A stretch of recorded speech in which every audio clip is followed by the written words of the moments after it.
in everything you do. I believe in the heavens above, and I believe in truth. I believe in the love we have, because I believe in you.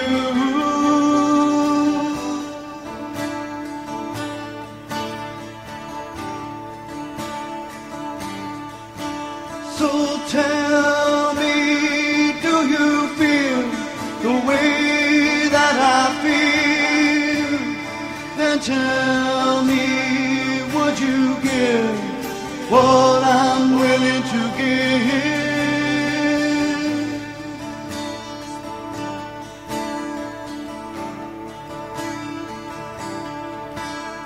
And I believe in honesty, and I believe it's true, and I believe if you set it free, it will come back to you. And I believe that things were meant to really be, and I believe in the love we have, because I believe in you.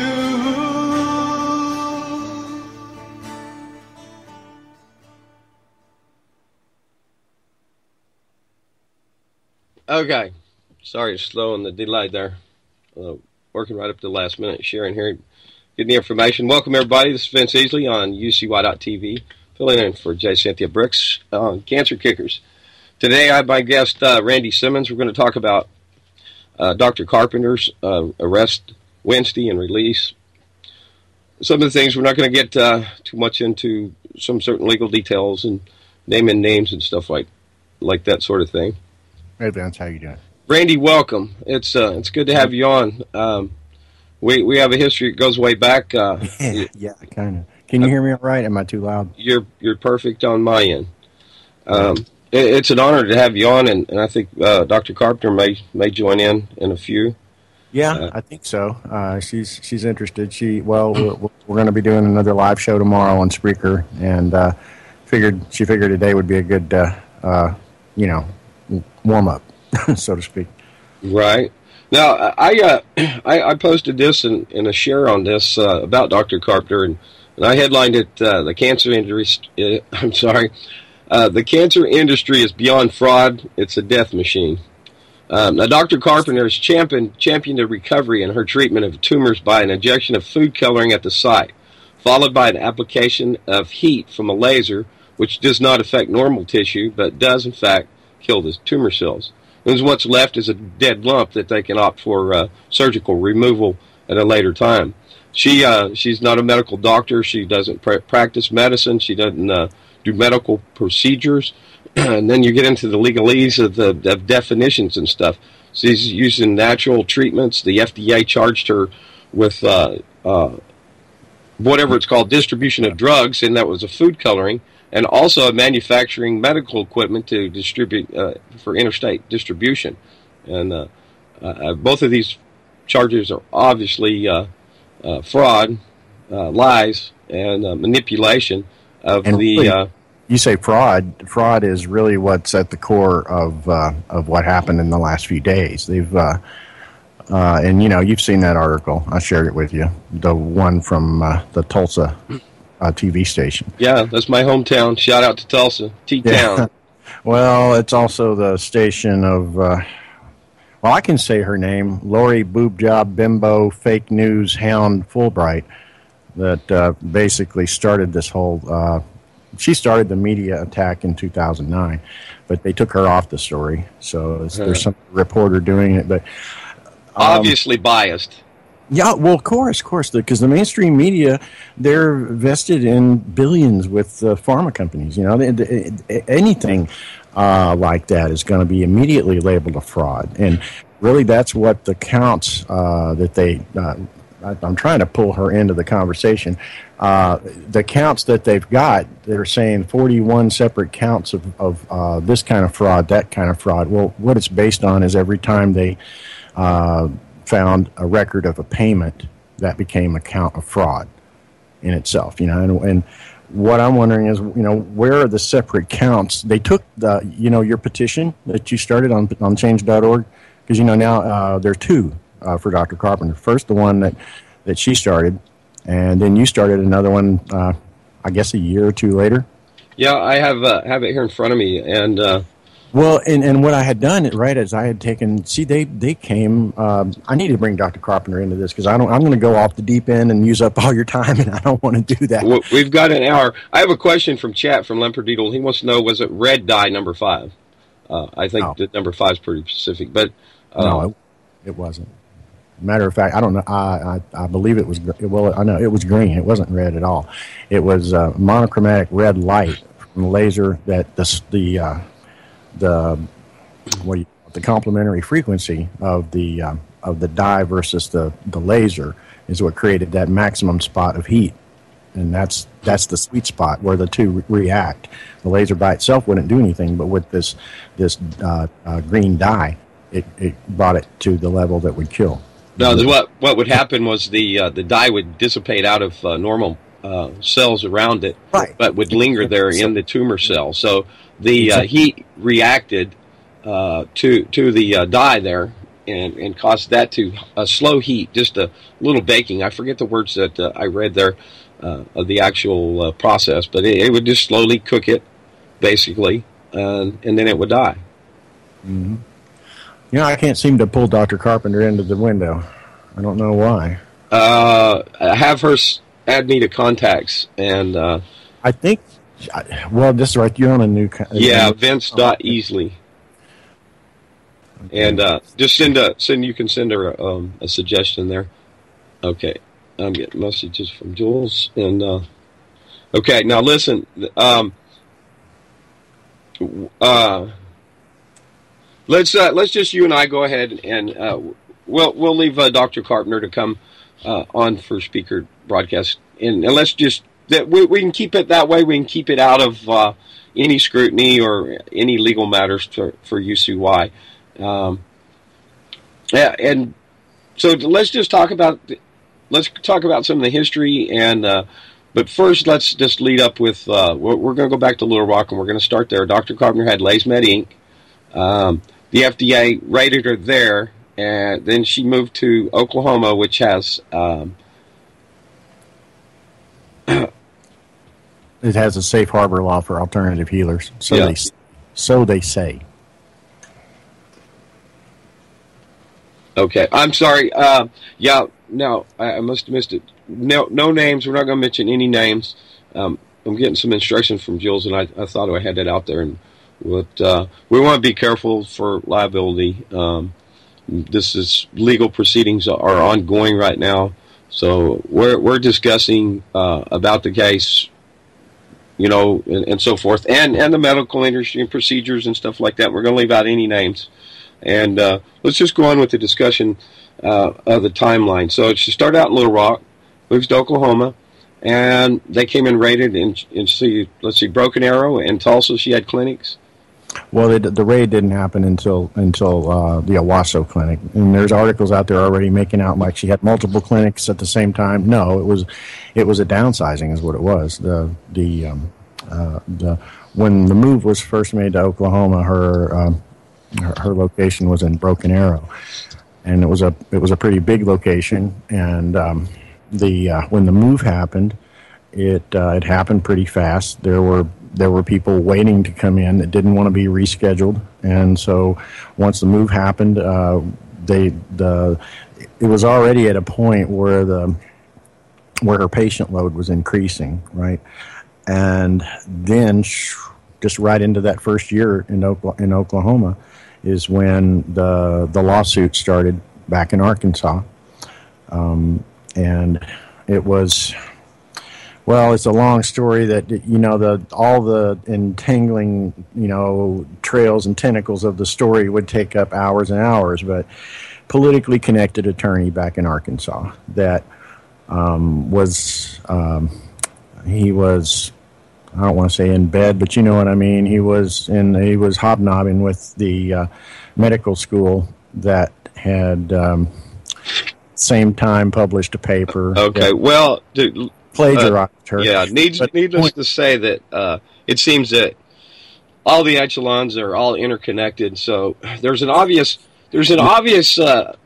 agenda behind the scenes. And I want to read this here and this comes from Russ Tanner. And I'm going to take this just a little bit out of context. Yeah, Russ Tanner he's on here on Saturday's Geoengineering Watch, but this is from his site, Global Skywatch. And he talks about the war against humanity. And here he's talking about New World clouds, but like I said, I'm going to take this just a bit out of context, but it does apply. It says, in America's more youthful days, individuals were strong in character, creative, and ambitious. Their purpose and intentions were passionate and well-defined. Today, barraged with drugs and heavy metals from birth, people have become unfocused, undefined, and without purpose, continuously declaring individuality, but in reality, indistinguishable. As the cultures of the world have been systematically numbered and intellectually softened for life in the New World Order, a socially indistinct global government, so have clouds taken on a world without clarity, individual, and purpose. And he's talking about some geoengineering of the skies above. And now we find that all aspects of life are being assaulted, and it just brings to mind, why would this war declared so-called war on cancer back in the 70s, they're using the same treatments to this day and have made no progress. As a matter of fact, more people are dying. 1 in 4 people get cancer today. We all know somebody. Sir, go ahead. There is no war on cancer. It's a war on humanity. The cancer industry has become its own cancer.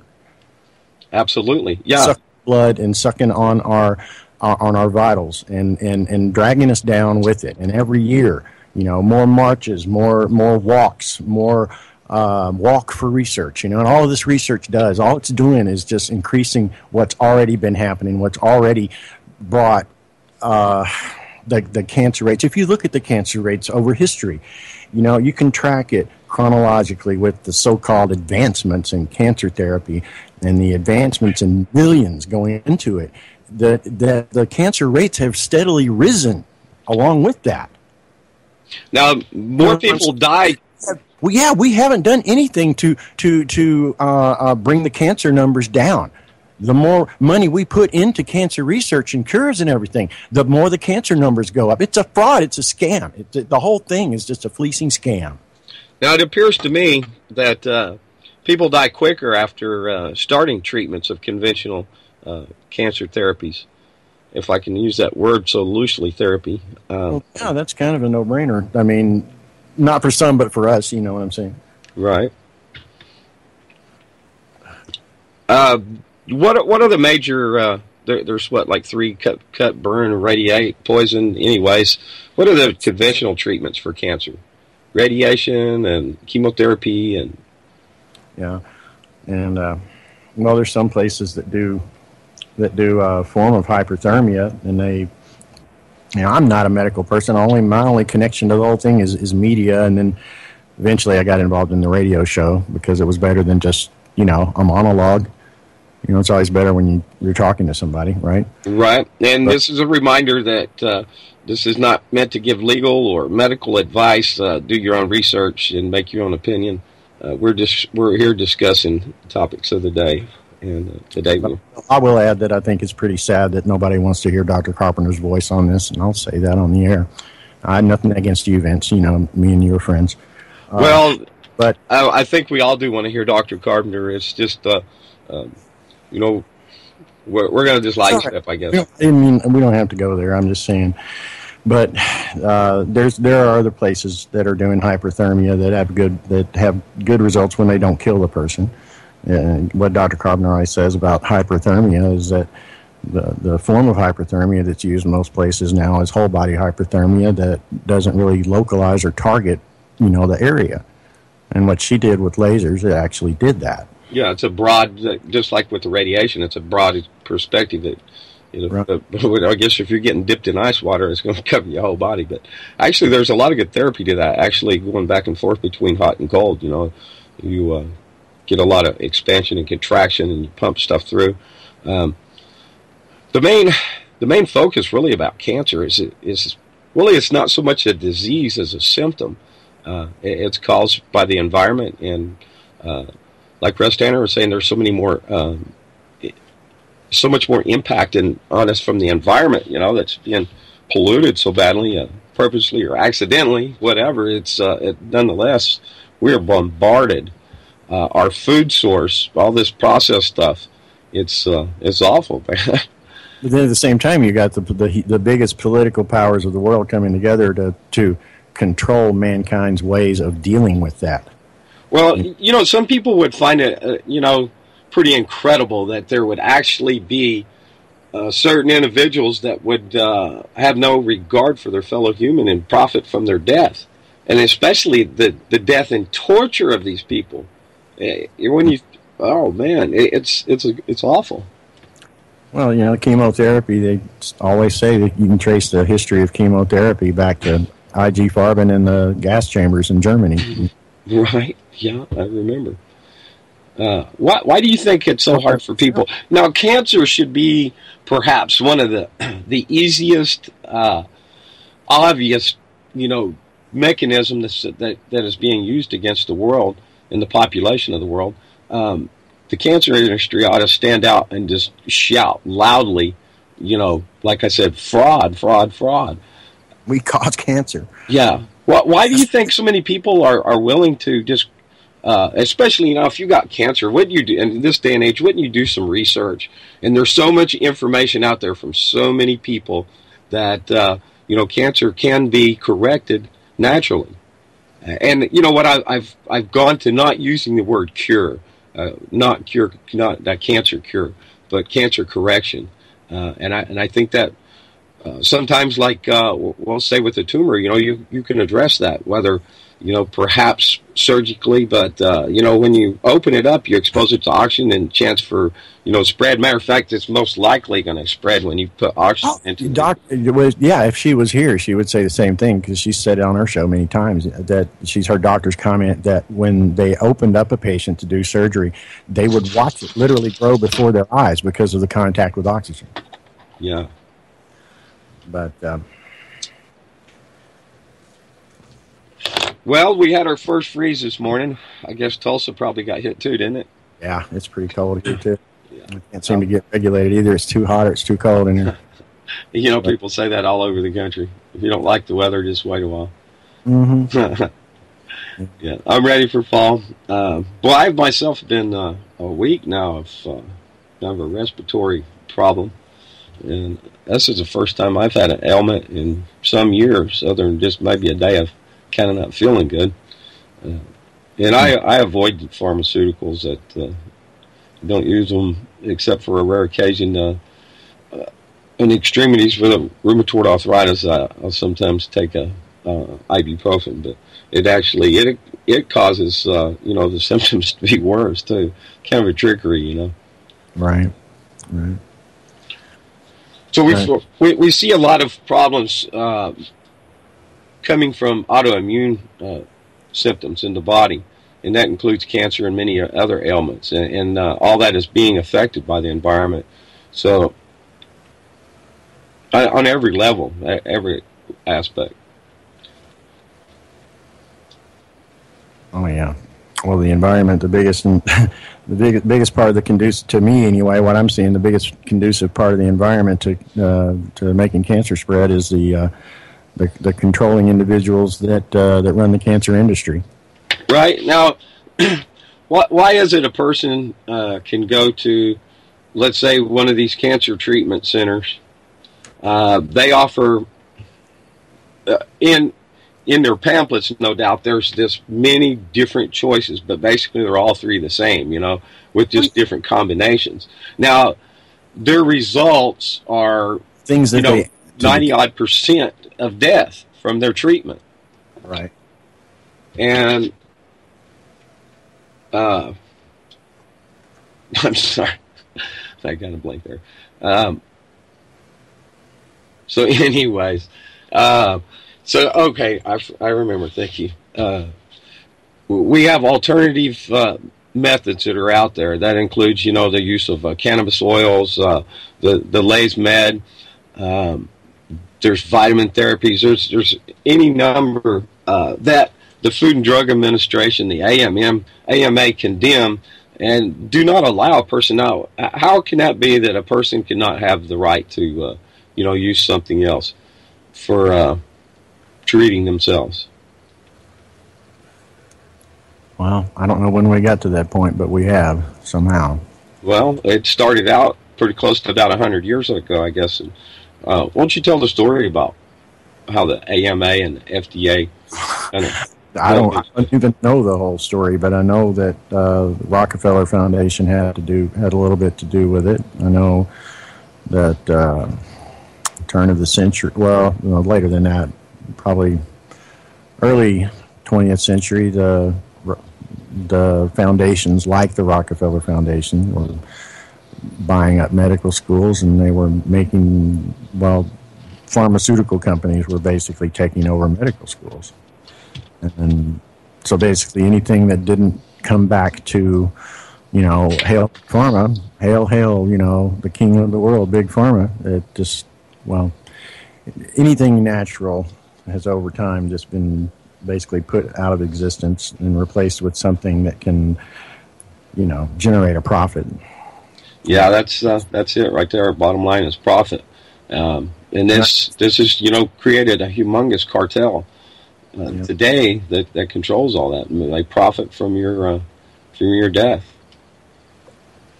Yeah, but they got to keep you long enough just to maximize that profit. And what I hear, the cancer industry, their biggest advancement is their ability to keep chemo patients alive longer to get more money.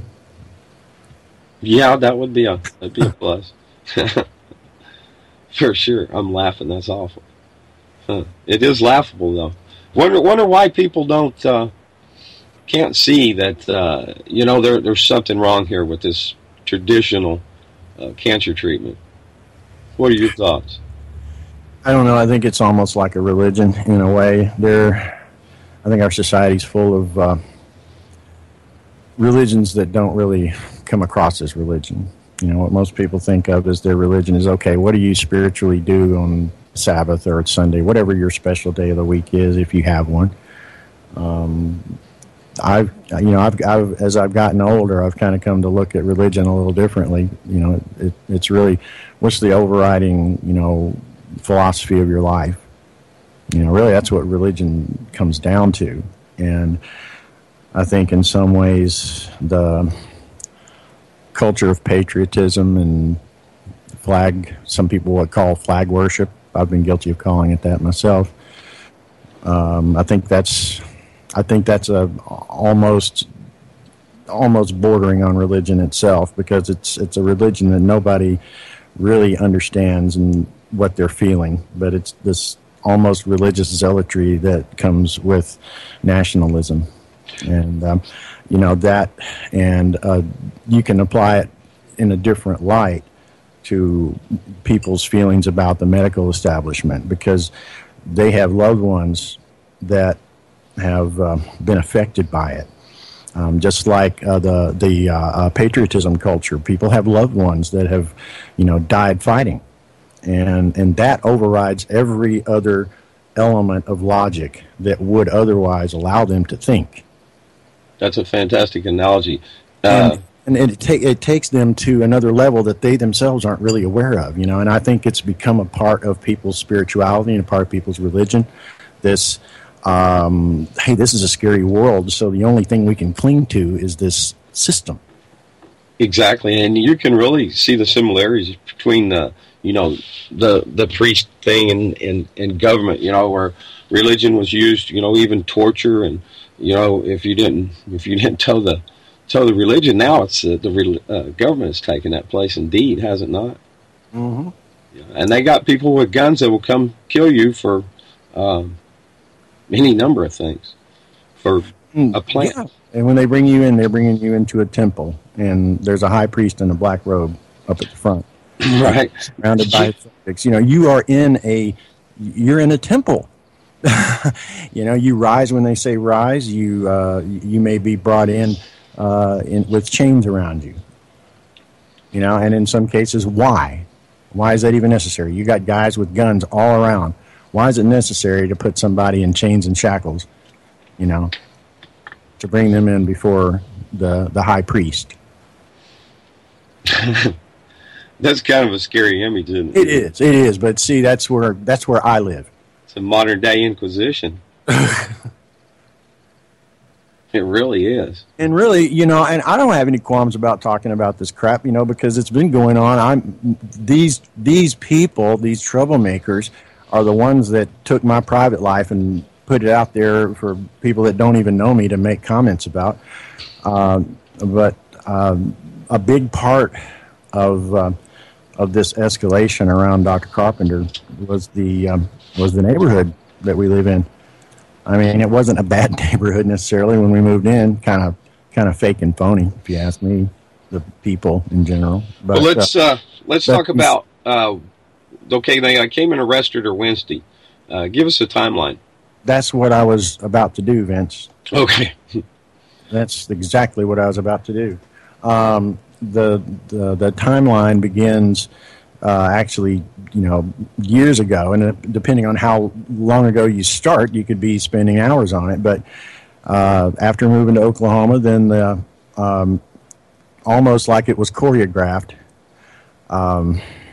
a negative, I guess you would call it, a traffic stealing webpage appeared using Dr. Carpenter's company name with a different domain that she hadn't purchased. It was a .net, laysmateinc.net, and this just basically a page saying, oh, she was evil and that she's causing cancer to spread. And then another person came out of the woodwork and they were connected to a former patient. Then one other person that was connected to a former patient came out of the woodwork, and within like a month and a half, there was this trio of blog bashers out there that were posing as different people, you know, multiple profiles for all of them. And one lady made a video that ended up getting played on the news.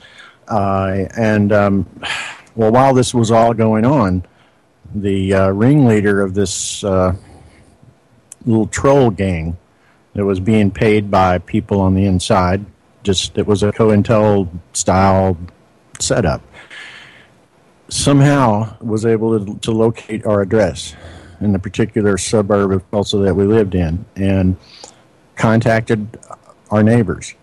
And within a month or so of the threat that she made in public on a message board that she was going to contact our neighbors and turn our lives into a living hell, it actually happened. The lady next door started coming over, ranting and raving on my front porch, trying to start a fight about, you're murderers, we don't want you here, all this kind of stuff. And then a couple of doors down, another guy coming over, waving papers in my face that he had printed off of the Medical Conspiracy Facebook page, saying I didn't have any right to print that stuff, and Dr. Carpenter didn't have any right to say that kind of stuff. And these people were working on the inside with the public bloggers that were working for the attorney in Little Rock that was running the lawsuit. It was all connected. Well, these people in the neighborhood, they caused enough trouble a couple of years ago, around the time when the FDA raid and the fake phony trial that they had in Little Rock, about the same time that was going on. Shortly thereafter, everything got quiet, and then boom, bingo, here comes the FDA raiding Dr. Carpenter's clinic after 2 years of pretending to be a patient, basically. Let me interrupt you for a second there. Now, in Little Rock, that trial, she abstained, and which went to default judgment for like $160,000, I think, but somehow they were able to award $1 million. Yeah, it should have been a default judgment. And instead, what they ended up doing was holding a jury trial with only one side. No, and that's illegal. Exactly. The prosecution picked the entire jury because Dr. Carpenter had two attorneys in a row suck out every bit of asset that she had left to survive on, and basically when she was at the point where there was no legal recourse, the attorney basically threw her under the bus, wouldn't do among other things, 7 witness depositions that Dr. Carpenter paid for mysteriously vanished. And then once we gathered up all the paperwork that would prove their existence, they proved them to be prejudicial. So they excluded them from testimony. Wow. But at that point, Dr. Carpenter realized she didn't want to go. She didn't want to be there because she was afraid that she was going to leave in, handcuffs. Yeah, it's just awful what they've done to her. It's such a travesty. I mean, but it's worse having the one-sided trial. What does that prove? That's like Muhammad Ali going to the ring and shadow boxing. Hey, I won, I'm the greatest. Yeah, I float like a butterfly and sting like a bee. Okay, so let's go back. We're back in near Tulsa. Right, back into the timeline, and it's here pretty soon. It's about to connect with recent events. Shortly after the raid, in which they took, all her lasers, all her records, all her financial records, every trace of everything on all the computers in there, basically, left her unable to continue what she was doing, and then she lost her home, moved in with us for a while, and then moved out of state and stayed with some friends for a while, and then I want to say it was either April or May of this, just this past spring, she came to Oklahoma to stay with us for a while, a little extended visit. And one day, she and my wife had been to a grocery store to get some stuff, and they were in the driveway. While they're in the driveway, and I'm helping them unload the car, I look down the road at Mr. Troublemaker down the road. He's standing out in his driveway on his cell phone and just pointing, not finger pointing, but he was pointed in our direction. At that moment, I just got this chill all over my body, and I thought, he's taking a picture. He's sending it to somebody. And probably 3 to 4 weeks later, I was sitting in my little garage man cave after work, and here comes my daughter telling me that there's a policeman in the front door wanting to talk to me. And I went to the door, and it was Jeremy Bain himself, the FDA agent that led the raid. He didn't show me a badge, didn't introduce himself or anything until I asked for his name at the very end of the conversation. I guess he would have walked away and never told me who he was. And he's a public official and acting he's so-called capacity of the state. His title is Special Agent Jeremy Bain, Office of Criminal Investigations, FDA. But he is the one that led the raid. Like I said, he's the one that posed as a patient for 2 years and gathered all of this, information and set up 2 or 3 different appointments that ended up being canceled and rescheduled. And then on the day that they did come, of course, that's when everything happened. But anyway, fast forward to last spring. Like I said, he was standing there on my doorstep, and I know just as well as I know anything that this little neighbor that's in the Stasi network, had to have something to do with it, because we had gone almost a year and a half without a word being mentioned about anything connected to the grand jury or to the FDA raid. And just, like clockwork, Dr. Carpenter spotted at the house, boom, neighbor makes a phone call, boom, 3 weeks later, FDA's at the door, grand jury's been resurrected. Now I've got to come in with my wife and get questioned. And everything from them trying to accuse me of doing media work for her despite the fact that I knew her treatment didn't work, trying to put words in my mouth.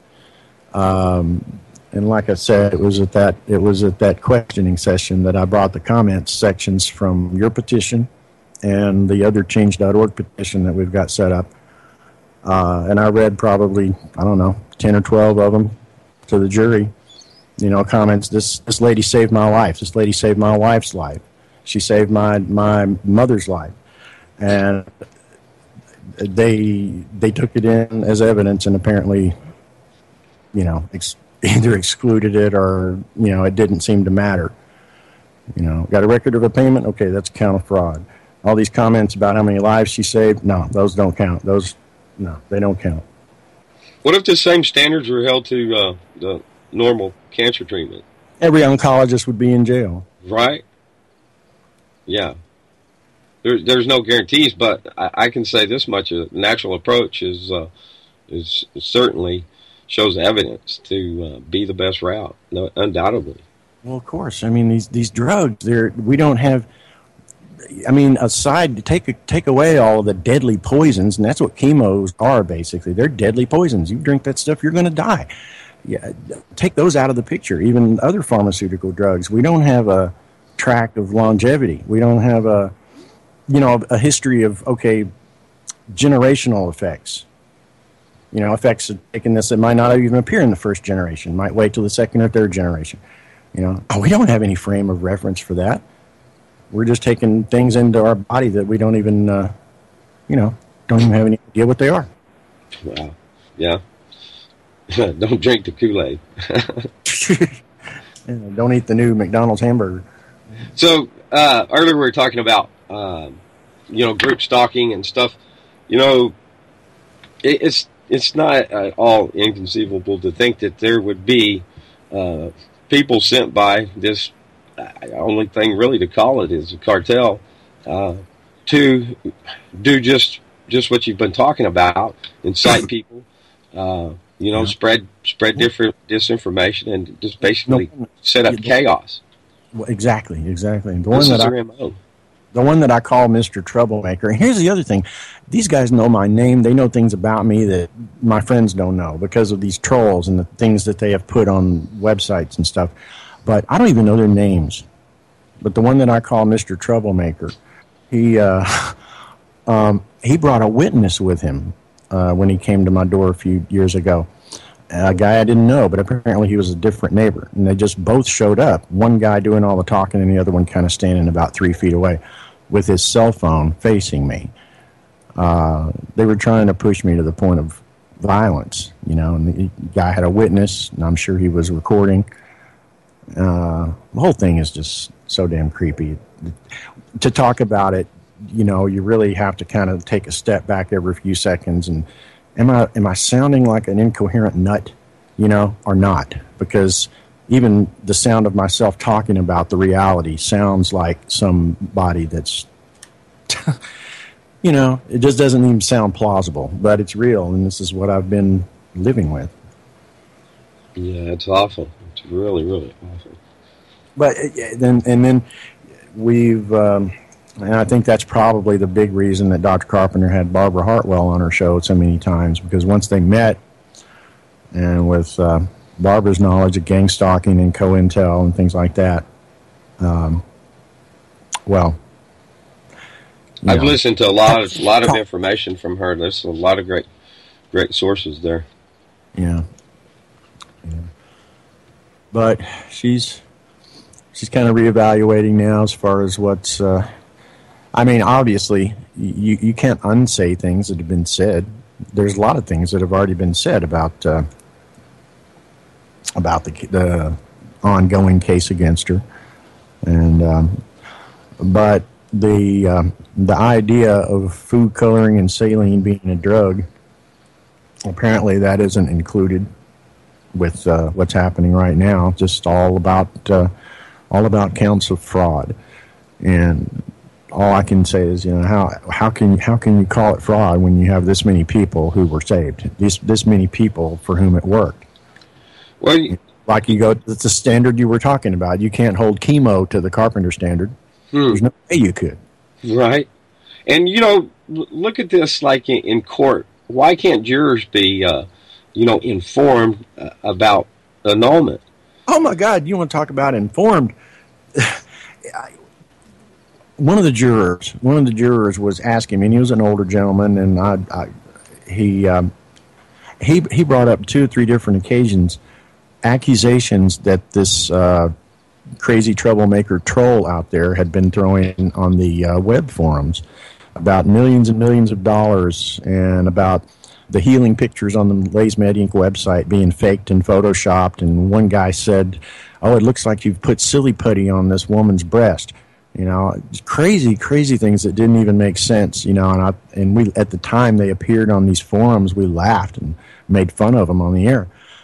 And this juror was actually taking that as factual information and asking me, well, what about the silly putty? What about the Play-Doh on the chest? What about those millions of dollars? And I'm like, man, are you serious? You're taking a troll comment out of context and taking it seriously and then asking it as a legitimate question. Just unbelievable. Wow. Uh-oh. Excuse me just a second. Let me hand you the mic, brother. I'm going to mute up. 1 second. Take it away. Oh, okay. So low. Well, anybody listening, you know, I kind of wanted to have Dr. Carpenter on here. She wanted to be on here, too. Apparently, the last two networks she was on, even though we were never told directly, factually, she's pretty sure that they were gone off the air due to pressures that, well, basically taking Dr. Carpenter on the air becomes a liability for some people. I don't know. I'm not back. Hey, all right. Okay, we're talking about vampires and organic eggplants and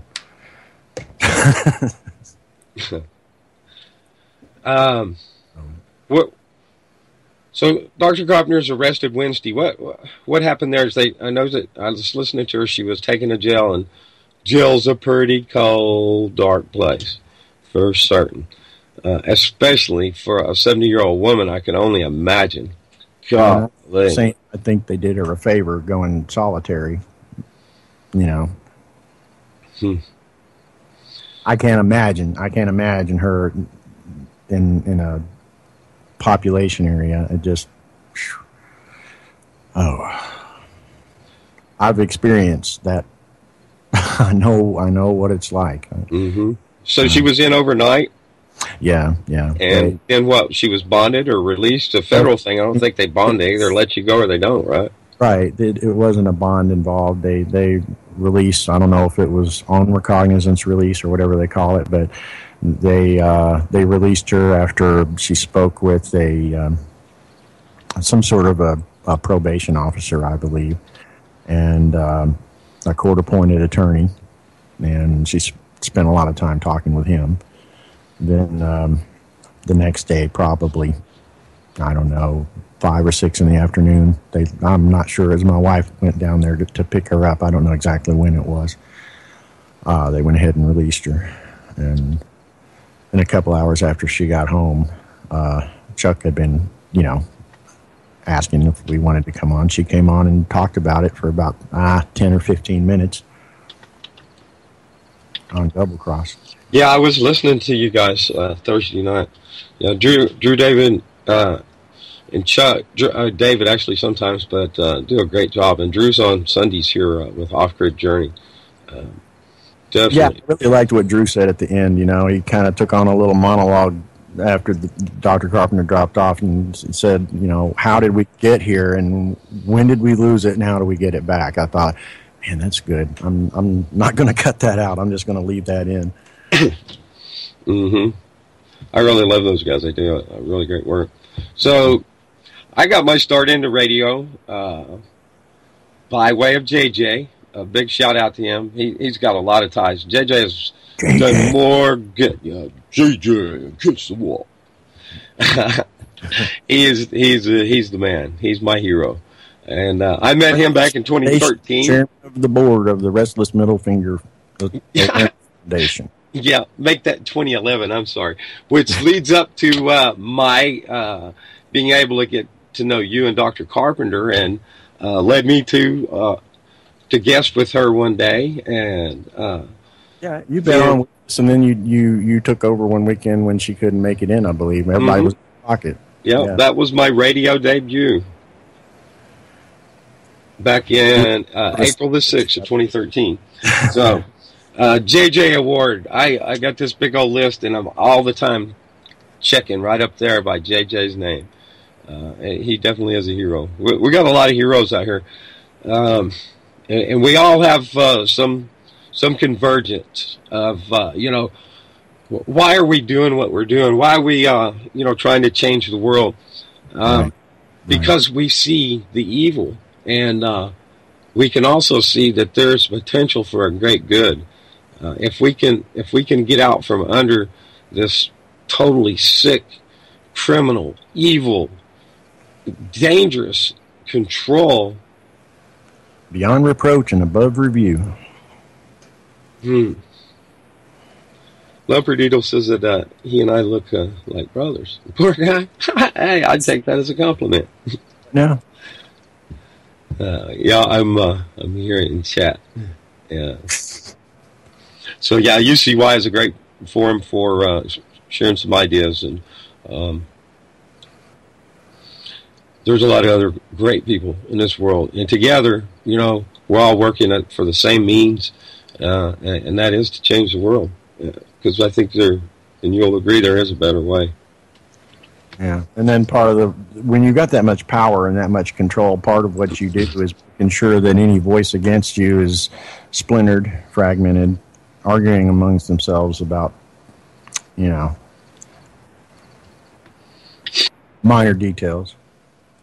Yeah. Keeping us divided is a big part of what they do. Splitting frog hairs. Mm-hmm. And that's a mighty fine thing. And not in a good way. Yeah. You ever had a frog? Once. It tasted like chicken. Don't taste a bit like chicken.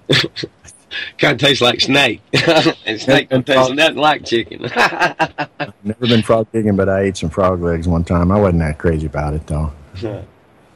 Yeah, they're jumpers. Yeah, I took that line out of old John Wayne movie where it goes on. No, I'm sorry, that was the wrong one. Of course, that was Lonesome Dove, Sheriff July Johnson. So, yeah, now I've gotten funny here and going to laugh and not take us in a direction. Yeah. Anyway, that's kind of the short version of the timeline. And when they came to get her, even they wouldn't tell her what the charges were. They just said federal charges. And the next day when she went before the judge, that's when they brought up all of these 41 counts of fraud. It's kidnapping, isn't it? I mean, just by the very definition, that's kidnapping. Yeah, and well, we all wondered, when they came for the raid 2 years ago, if what's the next thing that's going to happen? Is somebody going to show up and arrest her? What's the end result of all of this? What are they trying to get? What do they want to happen? 2 years after they left her homeless and without any means of support, they still want to continue with this. And the only logical result was that, hey, they want to put her in jail. They want to put her behind bars. And sure enough, now that's what they're trying to do. Could be, one article says, could be 30 years. Just put a 70-year-old woman in prison for 30 years. That's just crazy. Well, I'm kind of getting a little winded here. I do need to start a little silver water, but I don't have none. That was suggested earlier from the chatter. But anybody that wants to hear what Dr. Carpenter has to say, just tune in tomorrow to Spreaker.com. Yeah, let me go find that. I think I've got you sub there. I'm sorry, I'm walking right over here, probably saying the same thing he was about to. Can you drop me a link in Skype and let me spread it out? So. Yeah, sure. Hang on. Great.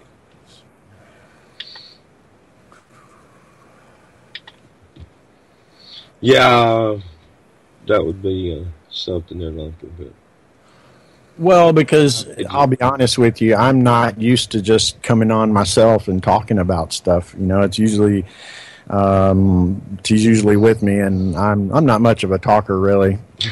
It's sad, because I had a chance to do my own show, and when I get in the right situation, oh my God, I'll get on a rant and I won't shut up, but I can't do it on cue, it seems. And I'm on a bad day too. I've been stuck with this for about almost a week now. Really? Yeah, I don't ever stay sick, so. Flu bug? I don't know what it is, but it's in the respiratory. You didn't have a flu shot, did you? No, I don't take them. Well, see? Yeah, but I never get the flu either. I believe it's a little, maybe walking pneumonia and bronchitis. Boogie woogie flu? Yucky poo. Oh, rocking pneumonia and boogie woogie flu. I keep thinking I'm on with Dr. Carpenter. I'm making these dumb comments. Sidekick, man. That's all. It's good. I love it. I'm not the head of the show. I'm just a sidekick. Yeah. For a while, I used to talk like this. Except it's a different person. Except my name was Arnie. Oh, Arnie. I got sick of being Arnie. You talk like Dog Boy. Yeah. Well, I'm Dog Boy. Arnie told you about when he talked about me. He called me Dog Boy. Yeah. But oh well. Yeah, we did some weird things. We had a little radio soap opera that Dr. Carpenter went out and wrote like 8 to 10. I forget how many episodes, but she wrote them all out in form, like a playwright would write. Basically, the sounds and who says what, and it was all based on the things that were going on with the trial in Arkansas, and a lot of it was hard to make light of, but we focused on how ridiculous the claims were that they were making, how ridiculous it was that they. We had one scene where the lady was trying to speak, and you kept hearing the sound of duct tape being unrolled, and they were basically trying to shut her up. Crazy. I have the petition that I started in. Oh, by the way, did you see the link? I sent you the link. Oh, in Skype? The Spreaker link for that's the link to go, and there'll be a live button there tomorrow when she goes on live. Did you drop it? No, I don't have it in Skype. Where'd you put it? On Facebook? Oh, you know what? Sorry. You hit Vincent Easley the second. Huh. Yeah, I must have sent it to the wrong profile. Man, I can't even get into there. That sucks. There you go. There it is. Got it. Thanks. And to tell you the truth, I have 3 profiles for you now on my list. 3? Well, there's only... I had 2 before. There's only 2 of me.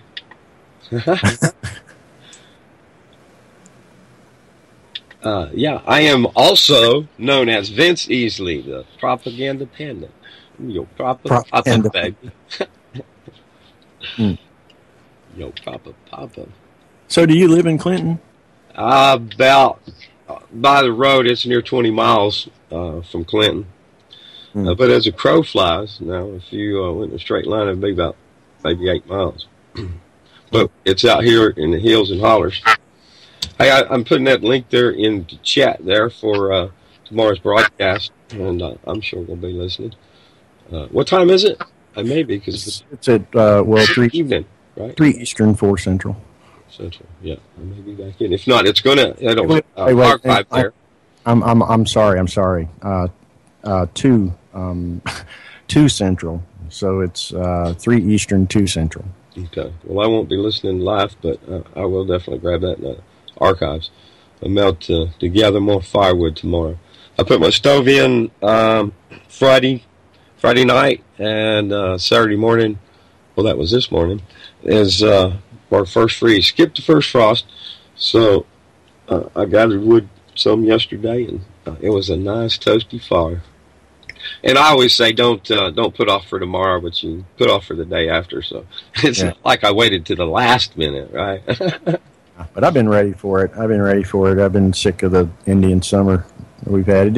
Wasn't a really bad summer, but I was ready for it to end. I'm ready for cool weather. Really, it's pleasant until it just gets bitter cold, and then I usually fly south or at least southwest. But I'm committed to keeping it home this year for a little while. I was going to go off on a bobcat hunt and trapping a trap line with a buddy out in Nevada, and I'm about determined. I think I'm not quite rested up from my last trip, and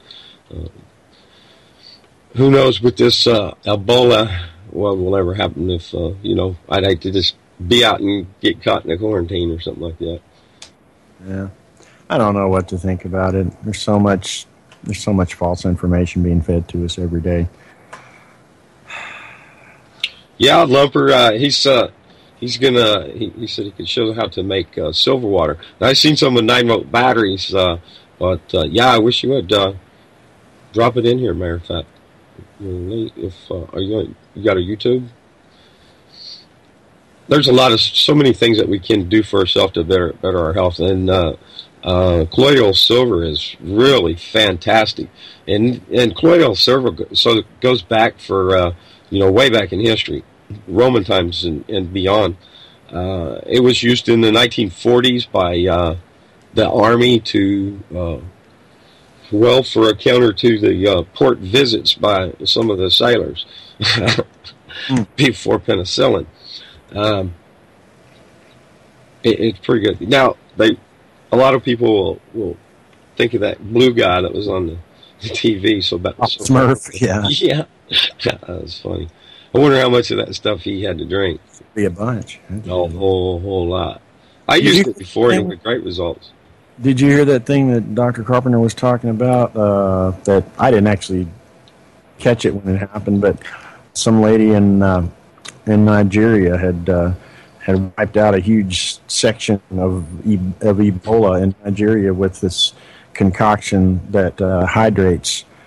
It hydrates the body, and the idea being that most of the Ebola patients that have actually died have died of dehydration. And basically the mainstream news never even picked it up.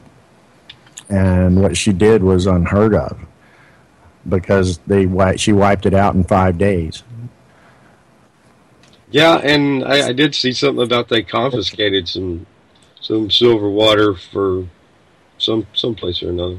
I don't think this had anything. I don't think there was any silver in it. There may have been. I don't know, because I don't know what was actually in it. But it was the main purpose of it, though, was just electrolytes and intense hydration, just saturation. And patient had to drink like a gallon a day, I believe.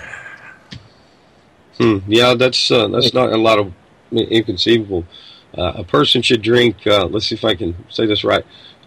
Your body weight in pounds. You should drink that many. Convert that to ounces of water, and that's how much water a person should consume every day. So if you weigh 200 pounds, you should drink 100 ounces of water. Water is one of the most important medicines. If I can use, I don't even want to use the word medicine anymore and stuff like that. But water is one of the most important things that you can do, is plenty of good, clean water. And that corrects a lot of health issues. Mm-hmm. I know I don't drink as much as I should. I do. I've been in practice drinking a lot of water, good, clean water. I got some good water here, too, straight out of the ground, unaffected by... There it is. Hey, thanks, Randy. Stay tuned to more CY.TV. And Chuck Michelli's coming up in a couple hours. Love and blessings, Dr. Carpenter. Love and peace, everybody. Take care. I believe in angels, and I believe in you. I believe in the simple things in everything you do. I believe in the heavens above, and I believe in truth. I believe in the love we have, because I believe in